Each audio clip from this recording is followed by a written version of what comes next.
Hey, you guys. Book review time once again. This is my Tomes of Terror show. Now, this is a book that I just kind of like picked up sort of randomly.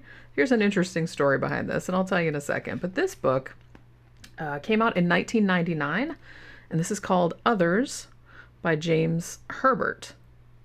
Now, I had actually heard of James Herbert. He's quite a famous writer, was a famous writer, I should say, because he died in 2013, I believe. I actually first heard of him through Stephen King. Stephen King mentioned him in his book Dance Macabre. I think he mentioned a couple of his better known novels, The Rats, which I think was his first one, and The Fog. The Fog by James Herbert, the book, it doesn't have anything to do with the John Carpenter movie. It's a completely different story. I think it's kind of like a like a chemical spill type of thing that makes everybody go crazy or like commit suicide or whatever. I think those are kind of his best known books, but he wrote a shit ton of them, and he's kind of known as Britain's Stephen King, so take of that what you will. And I'm not going to say the style is similar because it's not really, but James Herbert is actually like a really, really well-known, I mean, his stuff has been translated into like 30 something languages, and he's sold like millions and millions of books all over the world. So even though maybe in the US his name isn't as recognizable as Stephen King, I mean, what writer's name is as recognizable as Stephen King?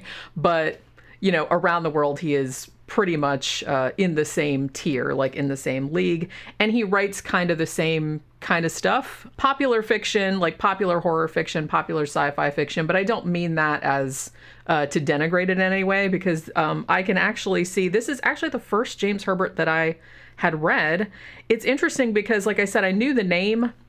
I had heard of him before. I had heard of his first two novels. I think even nowadays, I think those are probably his best known ones. But I was in a secondhand bookstore in St. Augustine, and I just happened to see this book like sitting up the thing. I was like, oh, James Herbert. I don't think I've read any of his stuff. And I had heard his name, and it's like, I should probably rectify that. And I had never heard of this book, and I wasn't aware that it was as recent as it was. I thought it was older for some reason. I thought it was like 70s and 80s paperback, but it's not. It's from 1999. So I decided to pick it up. And as usual, I just kind of went by the name, and I said, I'm not even going to read the synopsis on the back. I don't even want to know what this is about. I'm just going to like let it wash over me. I don't know. I like to do that. I used to read the backs on stuff, and I still do if I don't know who the author is. But if I recognize the author's name or somebody has recommended the book to me, then I usually like to go into it completely blind. And I'm glad I did on this one because I had no idea what this was about. And so I didn't really know where it was going. And I ended up really, really getting into this book. I mean, I really got into this shit. It's just like, it was crazy how much I got into this. I think the reason that I got into it so much, and I've heard that James Herbert's other books are kind of the same, was that the protagonist of this, it's all like first person. The protagonist of this is such a great character. He's just like so complex. It's like you really get inside his head. He's like, I really felt like he was a real person, like talking to me and stuff like that, which you don't always get because sometimes, the character work is in some novels is not, even if the plot is cool and everything like that. But this one, I really, really got into this dude. And I was just kind of like, he was such a fascinating person. And all this stuff that was happening was just like so fucking crazy that I really, really got into it. And I read this one like really, really quickly because I just kept like picking it up and being like, now what happened? Now what happened? So that's what I mean by him being like the Stephen King or like, being way up there in like popular fiction. I can see how people that aren't even really that into horror, although this one has some pretty grotesque shit in it. But even people that aren't really that into horror, as a general, like aren't like horror dorks like I am, would totally enjoy this also. Although, like I said, this one does have some pretty grotesque shit in it. So if you're not into that, and, it is kind of like upsetting, some of the imagery in it is kind of upsetting. So if you think that's going to bother you, then no. But other than that, I can see how, a lot of people would be into this. So the story behind this is really interesting because I wasn't, like I said, I didn't know anything about where this book was going. The very first chapter, the very first section of it's almost got a little bit of a prologue. And you figure out pretty quickly that this prologue takes place in hell. So not like flames and everything like that, but sort of like, a Dante sort of hell or something like that, where there's just kind of these anguished souls and they're just they're disembodied and they're in these cells. It's like they kind of remember their lives and everything, but there's nothing around them, like, no landscapes and everything's just like dark. So we have the main protagonist who I believe at the first is not named. And 2 angels come to him. This is really funny because if you're thinking that this is going to go a certain way, because I'm like sitting there looking, like, is this like a fantasy novel? Like, I wasn't really sure, but then it kind of goes like in a more normal direction. So, but it all comes back to it in the end. It's really kind of hard to describe. So these 2 angels come to him and basically they're like, well, every 500 years or so, we pick a handful of damned souls that are in hell, and we give you another go-around. Like, you can go back to Earth and try to redeem yourself, in another body in the modern age. So this particular damned soul that they're talking to, who ends up being the protagonist of the book, was one of these lucky people. Now, you don't learn a lot about what he was like before he went to hell. Basically, all they say about him is that he was quite a famous movie star, like back in the 30s and 40s, and that he was kind of a shit. Like, he abandoned his kid, he blackmailed people. So he was just kind of like a shitty human being. But for whatever reason, they've decided that he's one of the ones that they're going to pick this time around to go back to Earth and try to redeem himself. Now, the only caveat to that being, he's not going to remember, like when he's born into his new body, he's not going to remember any of this. So it's not going to be like he can go around on purpose and being like, oh man, I got to do like some good shit so I can like go to heaven this time. He's not going to remember anything about his former life. He's not going to remember anything like that. And also, I don't really think they tell him this, but they basically say, it's going to be like really super hard and everything like that. And you don't really find out what they mean until we jump ahead to the modern day, or like I said, the contemporaneous when this book was written, which was 1999. So after that, you're led to believe that now this soul is going back to Earth. And then the significant portion of the book, other than the very, very, very end, is him in a different body and not really remembering his former life. Although there are kind of like echoes of it, which I'll kind of get into in a bit. Jump ahead to 1999, and we're in Brighton, England. And we're following a private investigator named Nick Dismas. And Nick Dismas I guess he's in his like 30s or 40s. So he's like lived kind of a shitty life up to now. Now, Nick is profoundly disfigured. What ended up happening was that when he was born, he was so disabled in the fact that, he's very, very intelligent and everything like that, but he's kind of funny looking. Like some people like call him like Quasimodo and stuff like that because he has like a humped back, like his spine is disfigured. He has one leg that doesn't really work all that well. He only has...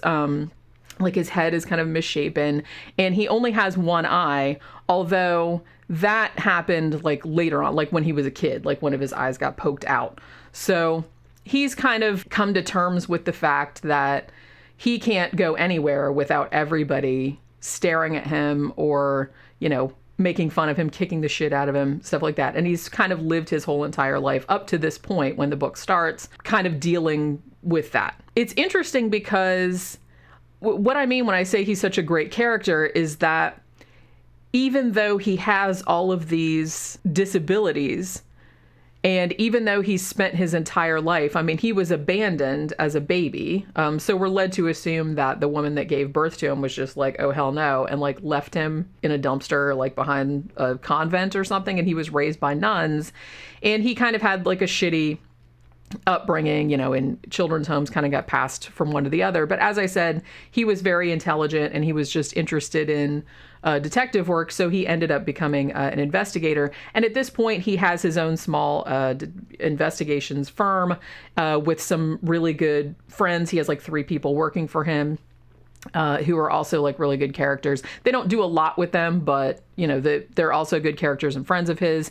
And he's kind of like established a pretty nice life for himself. Like he has, he still has some self-pity and things like that because, he doesn't have a girlfriend and he thinks he's never going to get one because of what he looks like. And, he still gets picked on the regular. He gets his ass kicked like by a bunch of girls, like in a gang on the pier and stuff like that. So it's that kind of thing. He said he had a lot of trouble with like drugs and stuff like that when he was younger, but he's kind of gotten over that now. Now he's just likes to drink a lot and smoke weed, but that's kind of all he does now, like to sort of alleviate. Oh, and I think he does coke sometimes too. But yeah, so he's just kind of like trying to cope with things the best that he can. He's a very relatable character, and he's just like this really down to earth, very intelligent dude. So we kind of established that. Now, what ends up happening is that this woman named Shelley comes to him, and she has been referred to his agency by a friend of his named Etta, who was a solicitor. This woman, she said that her husband has just died, and there's like some issue with the will or anything, and her husband had never been able to have children because I guess he was, he was shooting blanks or whatever. And she, I guess there was some kind of thing where the husband was basically loved her so much that it's like, well, we need to have a kid so I can pass my company on to the kid, but I can't give you children, so go have one with somebody else. It was like, it's a really weird, like thing. And so it's not really here nor there. I just thought that was kind of funny. But so she's like, well, we never had a kid. I never had a kid with anybody while I was married to him. She's like, however, 2 years before I met my husband, who has since passed away, I had a kid, and I had it at Dartford General. And she says, they told me that it died and I never saw it, but I'm convinced that it's still alive. She knows it's a son. And so Nick, the investigator, who everybody calls Diz, because that's kind of like his last name. So he's basically like, okay, well, let me get this straight. You had a baby at just a normal, regular hospital. You never saw the baby. They told you the baby died. But 18 years later, you're convinced that this kid, who wouldn't be a kid anymore, obviously, is still alive somewhere. And she's like, yes. He's like, why did you come to that conclusion? She's like, 1, I feel it. 2, I went to a psychic named Louise, and the psychic told me that my son was still alive somewhere. And so at this point, Diz is kind of like, fuck me. Because he's very, like I said, he's a really like skeptical character, as a lot of investigators are. So he's basically like, I don't really think I can help you. It's like, yes, it's your money. This is what you want to do. But she is adamant that this kid is still alive. And she's like, and I have to find him.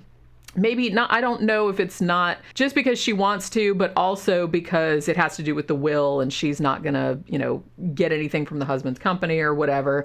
So she's trying to find this kid. So Nick is just kind of like, okay, fine. Well, it's your money. I'll just do what I can for you. Now he starts looking into the matter. And at first he kind of thinks he hits a dead end because he's like, look, not only is there no record of this kid being born, there's no record of this kid dying. Now, it's complicated too by the fact that the hospital where the kid had been born had burned down subsequently, and so all of their records were destroyed. But he's like, but still, I mean, the birth and the death should have been registered like other than just at that hospital, because that's how it works. And so he's like, the fact that there's no record of this kid, he goes back to him and he's like, look, I just really don't think I can help you because it's just, I've hit a dead end. There's just no way, that I can go any further with this. And she gets like really upset about it. And then the psychic ends up coming to him and talking to him, going, look, as this kid, it's like, I heard this kid's voice. He's still alive. He needs help. And, I know you don't believe it and shit like that. So as the story goes on, Diz starts to experience visions. Now, up to this point, he's always been seeing kind of like, especially when he's inebriated or when he's on drugs or something, it's like sometimes he'll look in the mirror and instead of seeing, what he really looks like, he'll see like this really, really handsome dude who looks kind of like an asshole. Now, he's not aware of it at the beginning, but that's actually the dude that he used to be. Like I said, at the beginning, they sent him back in another body, but he doesn't really know that. He just knows he keeps seeing this handsome dude like behind the mirror, and he doesn't really know who it is. But like I said, he doesn't believe in any psychic shit. He doesn't believe in reincarnation. He doesn't believe in anything like that. But he starts having visions. He starts having visions of birds, and then he starts kind of like hearing voices and all these other kind of things. And it turns out his journey like from skepticism to belief is also really fascinating, because he starts talking to Louise, the psychic. So they kind of develop a friendship as well.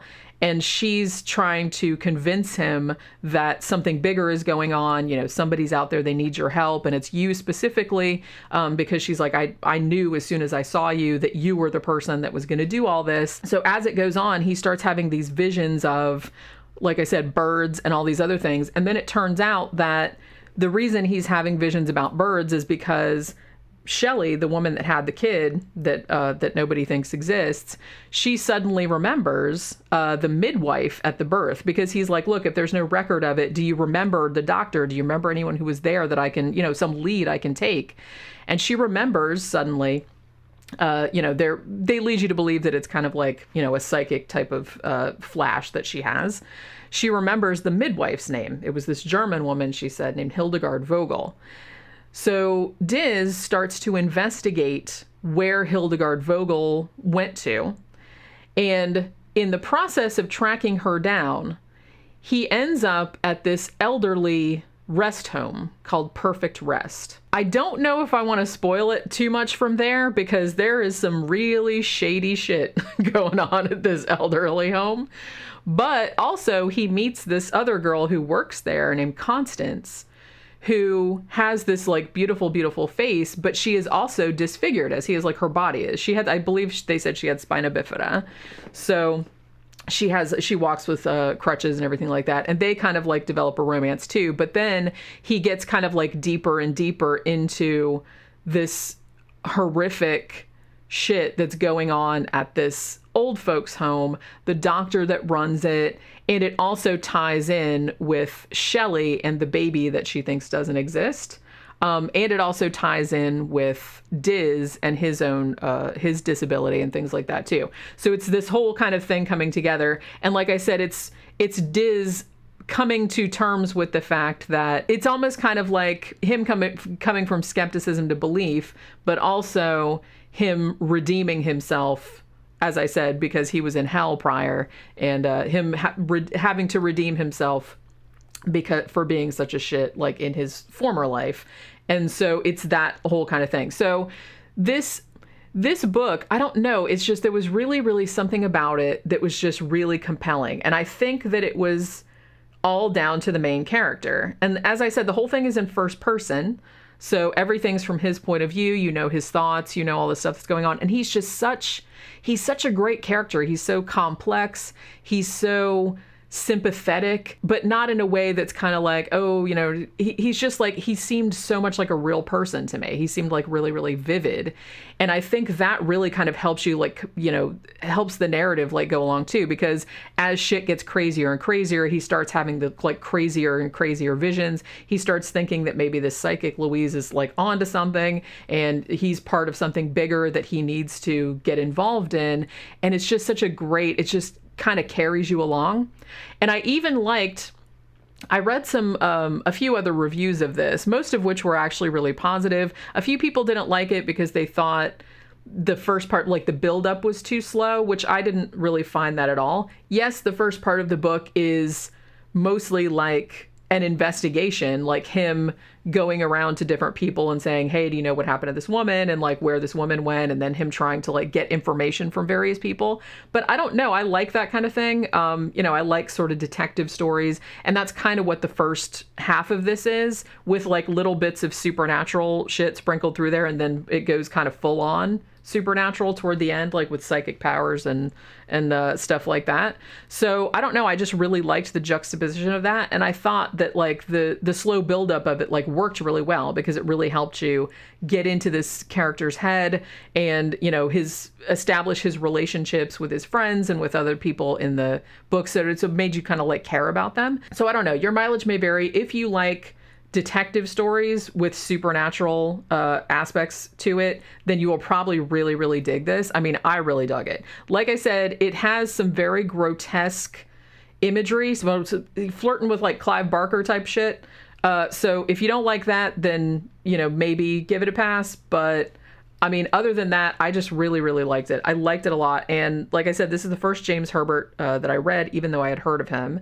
So definitely won't be the last, because this, I can see why people compare him to Stephen King, even though their styles are not all that similar. It's just the same kind of character-driven narrative that kind of goes from grounded and realistic, and then it just ramps up, you know, the supernatural and ramps up the craziness and it's good because, you know, it makes it more believable as it goes along, because it just does it in like little ratcheting steps, you know what I mean? So it doesn't just go full on psychic powers or whatever. Like, it like builds up to that. And like I said, for a long time, it's like just a detective. It's a straight up detective story, just with him having occasional visions and having occasional calls from the psychic and things like that. So if that sounds like something that you would be into, then check it out. Like I said, it came out in 1999 and I had never heard of it until I just saw it sitting on a shelf in a secondhand bookstore. So yeah, called Others by James Herbert. So check it out. And that will do it for this Tomes of Terror, and I will see you guys on the next one. Bye.